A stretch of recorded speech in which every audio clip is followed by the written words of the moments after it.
Hi everyone, I'm here with Mr. Jason Lei Howden. Did I pronounce your name correct? Yeah, great. Thank you.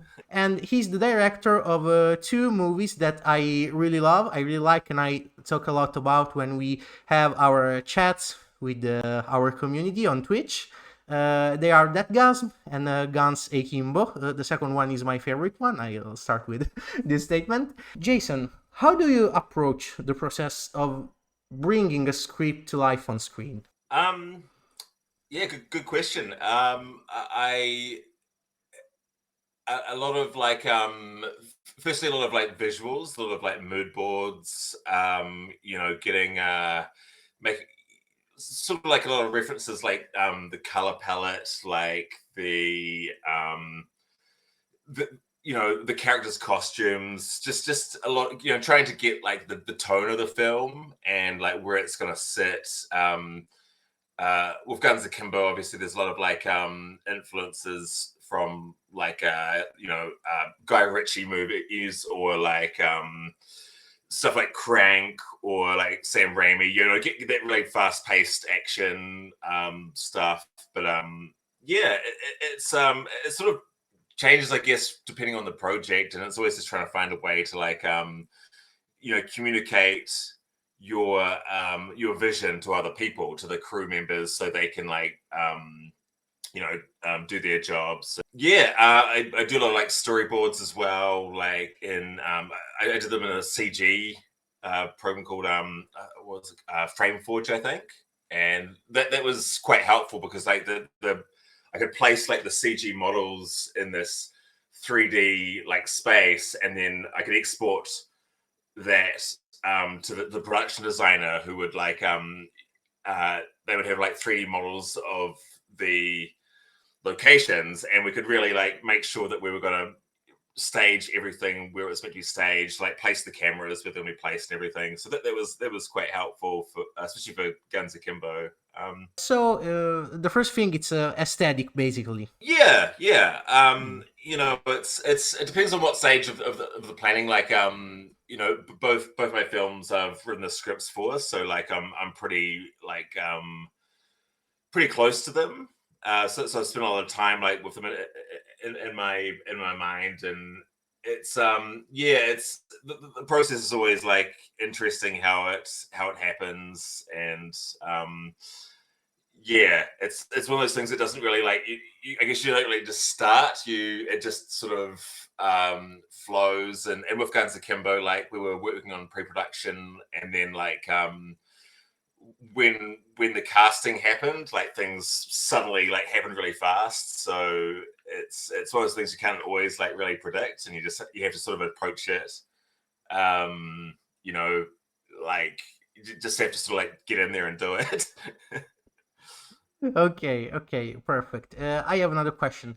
How do you balance your, artistic vision, the so-called freedom of the artist, with the commercial demands that industry surely has when it comes to, propose a script or a story for a new movie?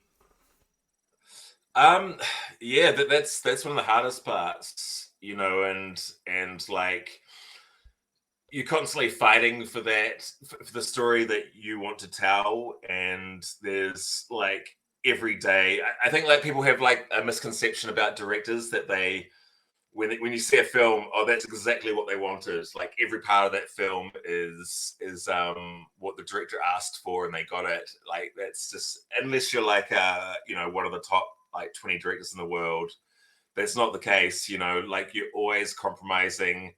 You sort of you get on set, or you get to the production offices, and you've been told that you can't have this, you can't have that. Like we're going to cut this whole scene, and it's like yeah, I mean, a lot of it's just negotiations. Like a lot of it's compromise. You wanted something. You wanted a character, a certain look for the character. I mean, like with Guns Akimbo, like the amount of conversations we had about actors here, like, oh no, they can't have that haircut because they're doing another film, or like they can't do this or that. And I'm like, man, this is so crazy. Like it's just here.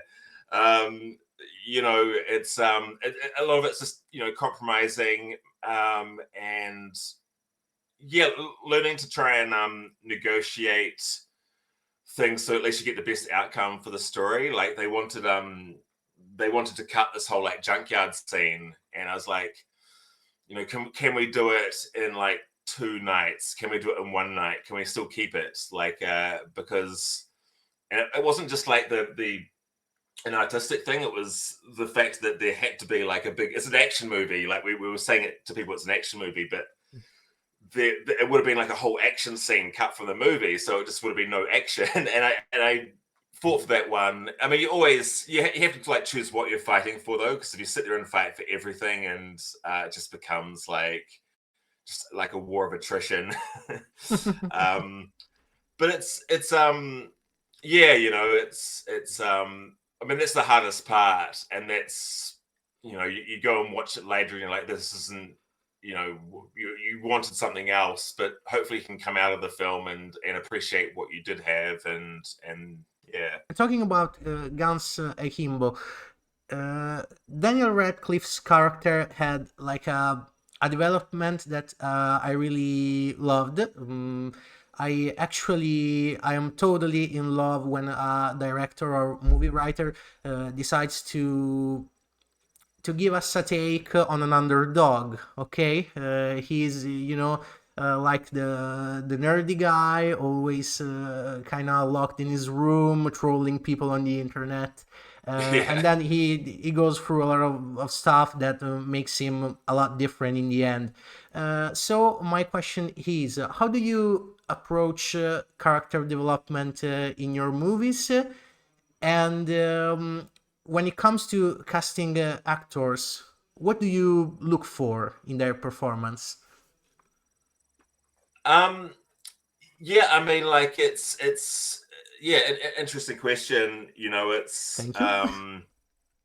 it's the casting process is it's always pretty crazy, especially like you know, there's again, there's a lot of like requirements that you have to do, and you're getting a lot of names sent to you. Like you know, there's a lot of pressure to cast certain people sometimes, but you know, I think with like Daniel, it was just like a no-brainer. Like he was, you know, I feel like he's kind of like you know, like in the 80s Michael J. Fox, you know, that sort of like that everyman that like you know, he's not like the big like you know, action star or anything, but he's relatable to a lot of people, you know, and a lot of people, you know, Still a grew up pretty with him solid with it. actor, though.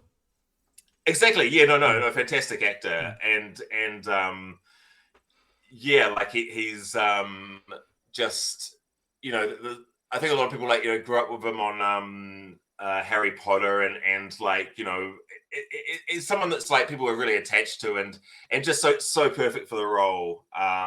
So that was one of those things. Like as soon as he was you know, accepted the role, like we were just, you know, really going for it. But I mean, the rest of the actors, it was you know, it just it's someone that can like be just believable in that role, and it doesn't have to be like someone who's super famous or someone that's like even sometimes like with an actor, it doesn't they don't have to be super experienced either. It's just when you can see them in that role, and it's like, you know, they can just naturally jump in there. That's what you want. Let's move to writing scripts. Okay, can you list me some of the key elements that you look for when you write a script?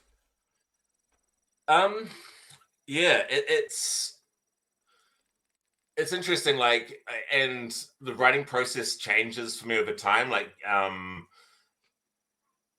you sometimes I just start at the start, you know, like and just try and like launch into it. And sometimes I like skip between, you know, like I really love the ending. I'm not sure what the middle is, so I'll like write the ending first. But it's finding the voices of the characters, finding the story, and just yeah, you know, being open-minded to where it's going to go, because like I write like a treatment synopsis, just like basically like a few pages of bullet points, like just so the structure's down, and then like I'll go through and I'll just strike out like the bullet points when I've written that part of the script. It's kind of hard. Like I think my treatments are really boring, because it's just like, this is just really like step by step what's going to happen. But a lot of the best stuff that I enjoy doing is like on the page, like when I'm in final draft. Just it's a really fun process. It's a really frustrating process. Sometimes I just get writer's block and I just can't do it. Like I had like writer's block almost for a year, where I just couldn't. How do you I just usually overcome writer's block? um yeah, I mean, it's one of those things where you just have to like feel it again. You have to like want to do it. uh and there's been times when it's like you're working on something and it just feels, every time you work on it, it just feels a like hard. It feels like a job. Like it feels like, okay, this is, I mean, there's a job, you're getting paid, sometimes, but at least it's a spec script. But um that's when it's like, well, this isn't what you should be doing, this isn't the story you should be telling. I think like, when you're really enjoying it, when you're really having a great time doing it, that's when you're doing something like that other people are going to want to see. We mentioned when I made this little presentation about you. You are also a VFX artist, so you worked on a lot of big production. I'm gonna ask you something about Man of Steel, being myself a huge Zack Snyder fan. Um, but I have another question before. Does working in the VFX industry or any other, let's say, collateral industry related to post production or everything that basically lives around the making of a big movie, does it help in becoming a director, a writer, actor? Like, is it to you a crucial stepping stone in becoming a director? I think maybe these days that it could be, actually. Like it's one of those things that it is a good look, like for producers, like when they see you're a VFX artist, they're, oh, great, great, great. It is also like quite disconnected from like the film production industry. And like a lot of the times, I mean, there is a lot of crossover, but sometimes it does feel very separate, because we're at the end of the process. And it is one of those things that I think it could be a really good stepping stone. And there are like VFX artists that do like break out with like a short film that's like got amazing VFX, and then they use that as like a stepping stone to pitch to producers. And like it's, so that's quite a it happens more and more these days. How was it to work in such a big production, and how you feel about the recent events about the DC rebooting stuff? I don't know if you're a comic book movie fan. Yeah, I mean, I am like, I'm a massive comic fan. Prepare yourself, because I Um, have a bunch of questions about comic book movies. Okay. yeah, no, I mean, it was great to work on. I was in like the like 2D paint department for that. And um yeah, I mean, I'm a massive Zack Snyder fan as well. Like I love like 300, Watchmen, the Dawn of the Dead remake, which is fantastic. And yeah, I mean, I think the guy's like caught a lot of like shit, honestly, from like in recent years for like it's interesting, because those movies, they get so like piled on for not being like the Marvel movies. And I'm like, and then like I think there's been this recreate, and I think like hiring James Gunn, like they're trying to be more like Marvel, because James Gunn's a very like, guys, he's a very like Marvel, everyone's got a quip, sort of. I like the darker take on it. I mean, like I think it's cool to have some like jokey sort of like movies where everyone's doing quips and whatever, and that's cool. But like it's I when I was reading the comics, like they were very serious, back in the day. So I think it's cool to have like a bit of someone doing serious movies. But yeah, I'm hoping they do like X-Men movies, because that was like my growing up as a kid. I was like a massive X-Men fan. So if they start doing X-Men, like an X-Men reboot again, I'll be like all in. Okay, perfect. So I want to switch the topic to another thing that I think it's kind of important when it comes to your filmography. Basic. We talk about music. Okay, so Deathgasm is a movie that has a lot of music in its own spirit. Okay. Yeah. So, how important is the role of music in your movies, and how do you approach the selection of music in your projects? Well, yeah, it's interesting with Guns Akimbo. Like, I usually write like the songs into the script, which a lot of people don't like. They're like, "Oh, you can't write the song into the script, because it's all like a rights thing." But it's for me, it's like it gives the reader like an idea of like the tone. Like, okay, you're gonna have this song, and they can hear the song in their head when they're reading. So I like doing that. But yeah, with Guns Akimbo, like the songs were originally a lot different. There was like a lot of uh like new metal, like 90s, like Limp Bizkit and stuff like that in there. It was Because like you're a those huge metalhead yourself, basically. yeah, but I the era of the 90s, like where there was all those film soundtracks with like new metal bands and industrial bands. Like I wanted, and like the Resident Evil and like Spawn, and like people would buy the CDs. Yeah, we don't really have anything like that anymore. It's sort of like changed a lot when it comes to like rock and metal has changed a lot. But I thought it'd be great, since it was an action movie, to have a lot of that like a sort of 90s themed soundtrack. But yeah, like it just didn't work out. Like the producers didn't really get it. Like it wasn't their taste, and they didn't really understand. Like yeah, so the music sort of changed as we went along.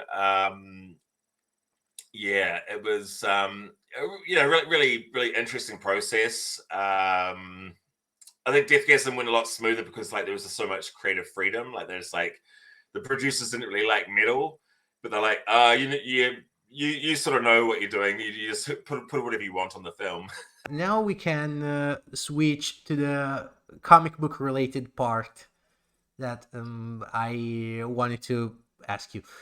Can you tell me something more about your taste in comic books? Yeah, like back in the day, like it was very much like 2000 AD, Judge Dredd. I used to read those a lot, and then I got into the Alex Garland X-Men. made such an amazing job with his Judge Dredd. Then, Oh man, yeah, so yeah, totally cool, another right? fellow New Zealand guy like Carl Urban did a great job.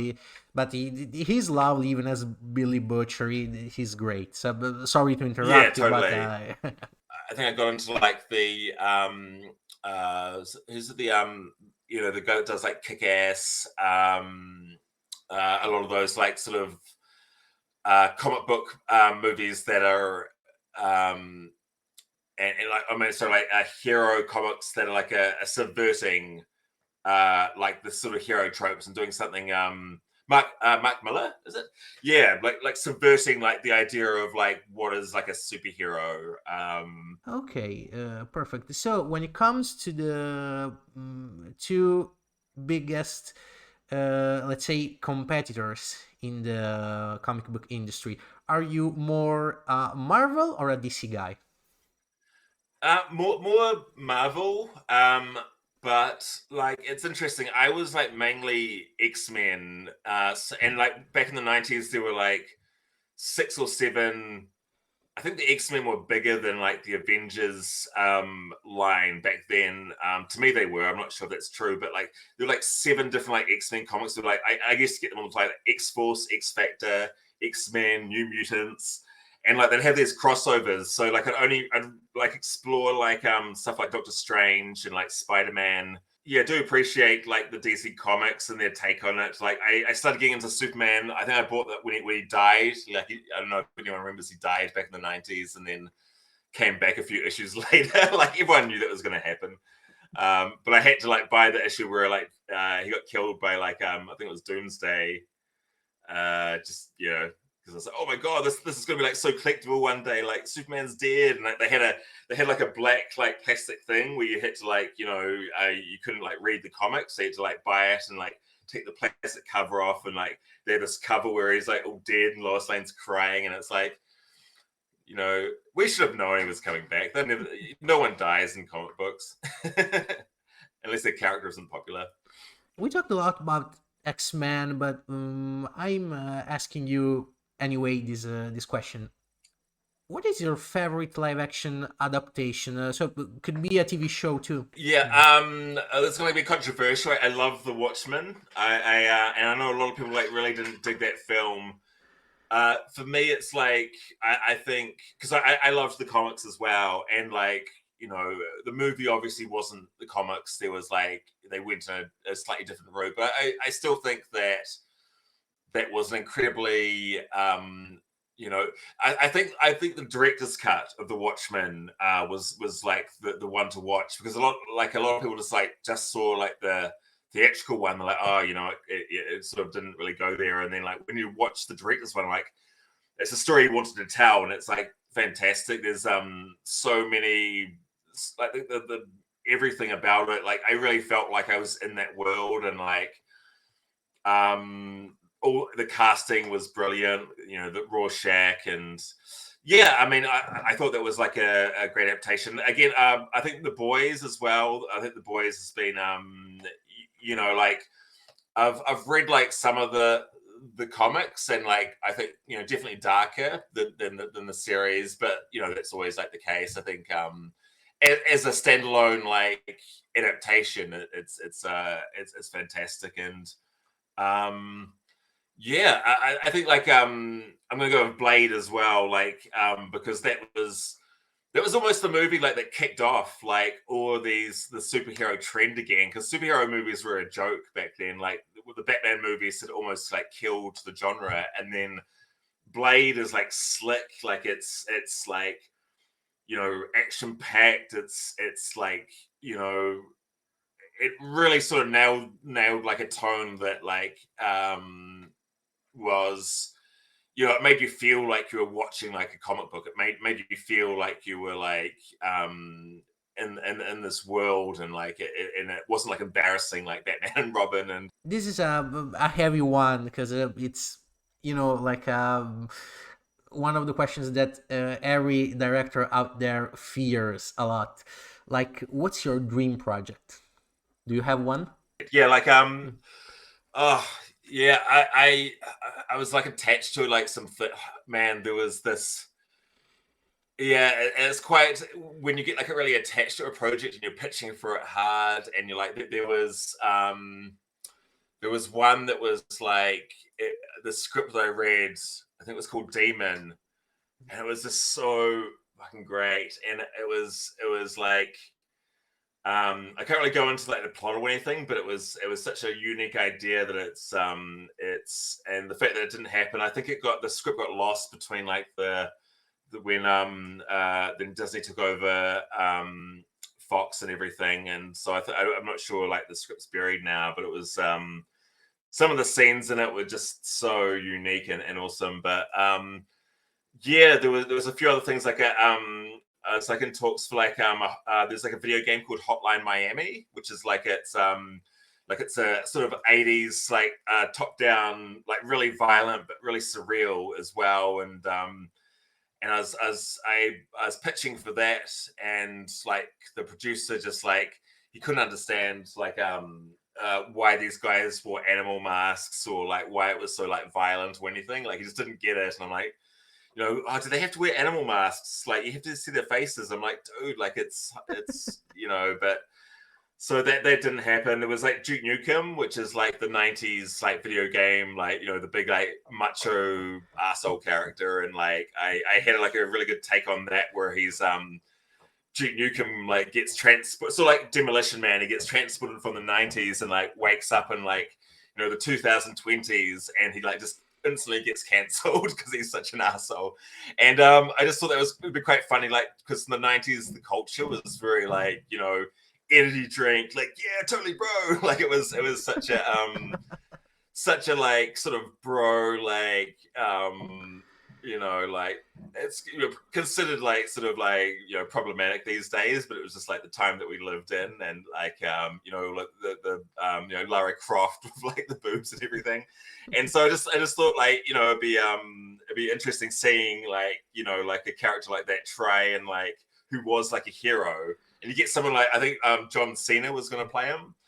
You get someone like John Cena playing Duke Nukem, and it would have just been like so hilarious watching him like try and like fit in, and yeah, Well, and yeah. I mean, I think in that would be like Peacemaker, pretty John funny. Cena showed that he can act like a pretty decent asshole. So he's really Yeah, he's fantastic. Yeah, so and like there's not really any people like the like if you did a Duke Nukem back then, you'd get like Arnie or like Dolph Lundgren or someone, but like there's I think like someone like John Cena would be perfect. And So Jason, I'm asking you the last question before saying goodbye.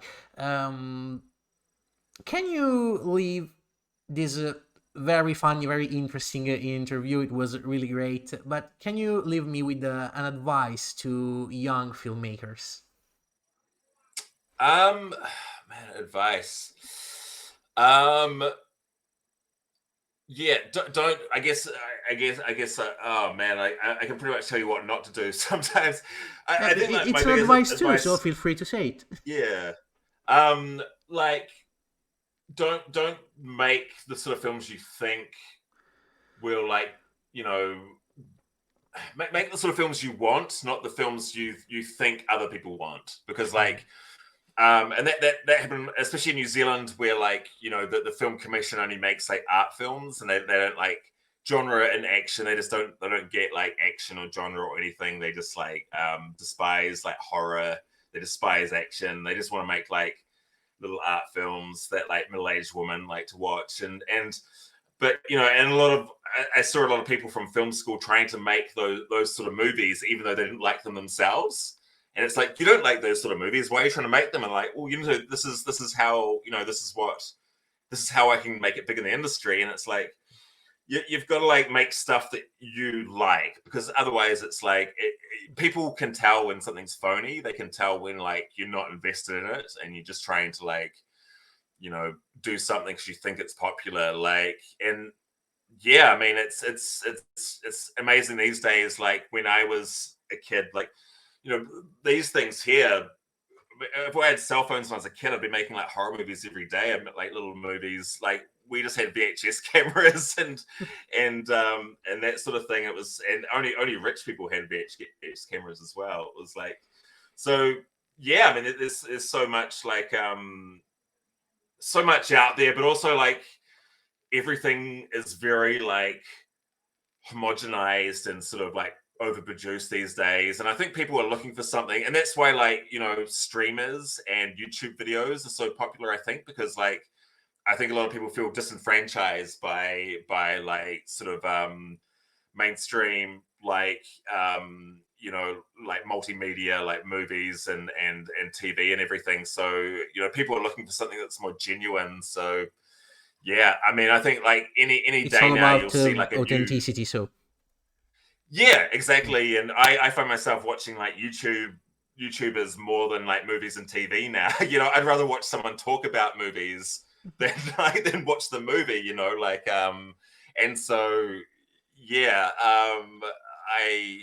I think like there's people there's almost any day now there'll be like a new like movement, or like like a genre that comes out of like just underground people like making crazy shit, and it's already sort of happening. And but yeah, it's an exciting time. okay, perfect, Jason. So it was a really fun time with you. I learned a lot of things having this great conversation. I hope to have you once again here with me Yeah, to have another conversation, maybe about a new movie. It would be really, yeah. really great.